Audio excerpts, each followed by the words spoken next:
Galvodami apie arenos remontą mes turėjom vieną iš pagrindinių uždavinių, kaip sutvarkyti akustiką.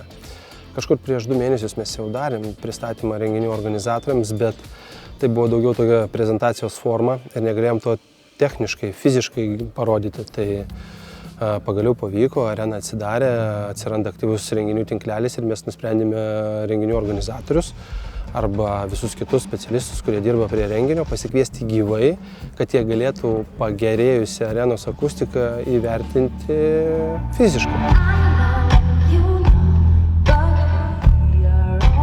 Iš akustinės pusės visa esmė projekto ir sprendinių buvo tame, kad mes tą patalpą padarytume kiek galima suprantamesnė, šviesesnė, nes prieš tai jinai buvo labai aidi ir labai netolygiai aidi.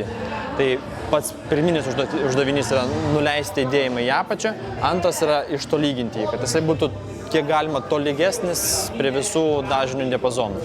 Ir jau po to antrojo etapo mes bandysime surasti visas vietas, kurios yra lokaliai įtakojamos, o lokaliai labai priklauso nuo to, kur jūs esate, kur yra kolonėlė ir kur yra, tarkim, atspindinti garso plokštumą. Tai tokios erdvėse, kur yra 17 metrų ir daugiau paviršiai, tai yra didesnės už 17 metrų, aidas visada bus.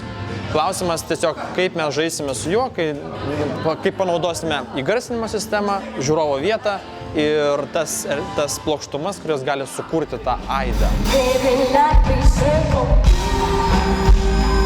Aš manau, kad atlikėjų yra tikrai labai svarbus tokie pokyčiai ir apskritai visas arenos garsas, kadangi pačiai ne kartą teko iš tikrųjų areniniuose šou dalyvauti, tai galiu pasakyti, kad garso kokybė jaučiasi aiškiai pasikeitusi, nes atlikėjams labai svarbu pasidaryti patogų monitoringą, mes dirbam visada su ausinėmis, tai kuo mažiau visokio triukšmo, aido ir garso šiukšlių patenka, tuo yra patogiau iš tikrųjų dirbti. Tai galiu pasakyti apie šiandienos įspūdį, kad buvo tikrai labai patogu ir labai komfortiška visiems. Labai puiku, kad arena nestovi vietoje, iš tikrųjų turim atsigavimą. Tai, ką šiandien išgirdau, buvo be galo malonu ir mano ausiai ir manau bus malonu visiems tie, kurie ateis į koncertus. Aišku, aš suprantu, kad viskas tai priklausys nuo žmonių, kurie dirbs prie pulto, kurie dirbs salėje, kurie, kaip sakant, garsins koncertą, bet turim iš tikrųjų labai didelį žingsnį į priekį ir tas labai džiugina, manau, visą mūsų lietuvišką muzikos rinką ir tikrai Lietuvos atlikėjai nuo to tik tai labiau apsidžiaugs. Nutikė tai labai gerai, iš tiesų matosi, nes tikrai daug esu buvęs koncertų prieš tai, dar prieš tai kai vadinosi Siemens Arena ir dabar kai yra Avia Solutions. Tai pokytis tikrai jaučiasi, yra akivaizdus. Manau, kad tikrai dar yra kur tobulėti, paėmus abiejose bendrą kontekstą, kaip gali skambėti, bet tai yra labai džiugu matyti, kad sostinė irgi pradeda dirbti ties tuo, kad turėtumėm tikrai gerai skambančią areną, kur žmonės norėtų daryti koncertus. Ir šiandieną, klausantis tiek pristatymo, tiek trumpo koncerto, supratau, pasivaikščiojus po areną, kad tikrai galima daryti gerus koncertus, turėti gerą garsą. Ir manau, kad čia tik pirmyn ir dar toliau tobulėtų. Jau dabar po pirmojo etapo sprendinių garso laukas tapo daug tolygesnis, kalbos aiškumas, suprantamumas, ką dainuoja, ką šneka, yra daug didesnis. Mes juokaujam, kad garsą išleisti gali kolonėlės. Garso sutraukti gali tik tais akustiniai, architektūriniai akustiniai sprendiniai. Tai šituo atveju tikslas buvo padaryti toks, kad ta erdvė būtų pakankamai gyva, bet tuo pačiu leistų atsiskleisti organizatorių muzikai ir jų įrangai ir taip toliau. Tai tik tais kartu gali būti pasiektas tas idealus, vadinkime, rezultatas. Tai aš visą laiką sakau, garsas turi žmogų nenervuoti, o jam turi būti malonus.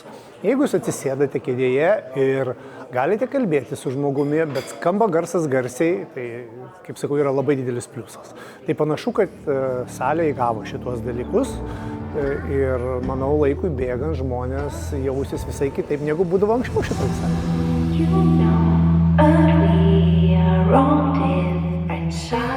Arenos akustiką mes investavom daugiau nei 1 milijoną eurų. Kartais atrodo galbūt, kad akustinės tos plokštės nėra iš savęs kažkoks labai sudėtingas darinys, bet jų mūsų arenoje reikėjo labai daug.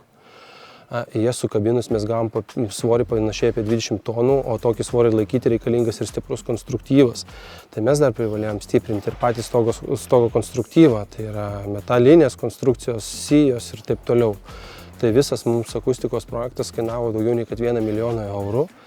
Bet čia tas projektas, kur niekada nėra pabaigos. Mes esminės problemas susitvarkėme, bet norėsim pavirsti geriausiai akustiškai skambančią areną visame Pabaltyje ir dar investuosime į tam tikrus niuansus ir detalės, bet jos jau tikrai tiek nekainuoja.